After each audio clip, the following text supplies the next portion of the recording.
ଖଣ୍ଡପଡ଼ାରୁ ବନମାଳୀପୁର ଆର୍ଡି ରାସ୍ତା ଅବସ୍ଥା ଶୋଚନୀୟ। ଏହି ଆର୍ଡି ରାସ୍ତା ଏବେ ଜଙ୍ଗଲ ଅଞ୍ଚଳର ଭ୍ରମ ସୃଷ୍ଟି କରୁଛି। ଖଣ୍ଡପଡ଼ା ସହରାଞ୍ଚଳରୁ ବନମାଳୀପୁରକୁ ସଂଯୋଗ କରୁଥିବା ବିଜୁ ସେତୁ ସଂଲଗ୍ନ ଆର୍ଡି ରାସ୍ତା ପାର୍ଶ୍ୱ ଏବେ ଜଙ୍ଗଲ ଅଞ୍ଚଳର ଭ୍ରମ ସୃଷ୍ଟି କରୁଛି।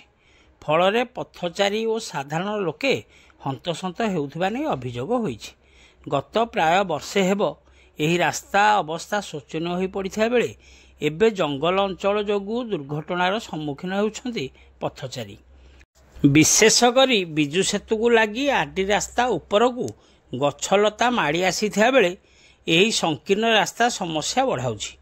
ଏପରିକି ରାସ୍ତାର ଅନେକ ସ୍ଥାନରେ ଖାଲଖମା ସୃଷ୍ଟି ହୋଇଥିବାରୁ ବର୍ଷା ପାଣି ଜମି ରହିବା ଯୋଗୁଁ ଜଙ୍ଗଲ ଅଞ୍ଚଳ ସୃଷ୍ଟି ହୋଇଥିବା ରାସ୍ତା ଦୃଶ୍ୟମାନ ହେଉନାହିଁ।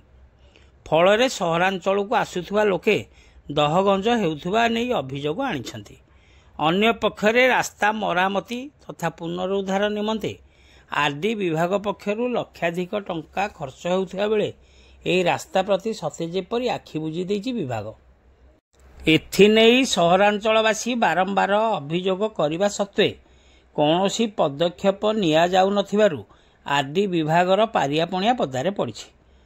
ତେଣୁ ସର୍ବସାଧାରଣଙ୍କ ସ୍ୱାର୍ଥ ଦୃଷ୍ଟିରୁ ଏଥିପ୍ରତି ସ୍ଥାନୀୟ ବିଧାୟକ ଓ ନୟାଗଡ଼ ଜିଲ୍ଲା ପ୍ରଶାସନ ଏ ଦିଗରେ ଦୃଷ୍ଟି ଦେଇ ତ୍ୱରିତ ପଦକ୍ଷେପ ଗ୍ରହଣ କରିବା ପାଇଁ ସହରର ବୁଦ୍ଧିଜୀବୀ ମହଲରୁ ଦାବି ହେଉଛି।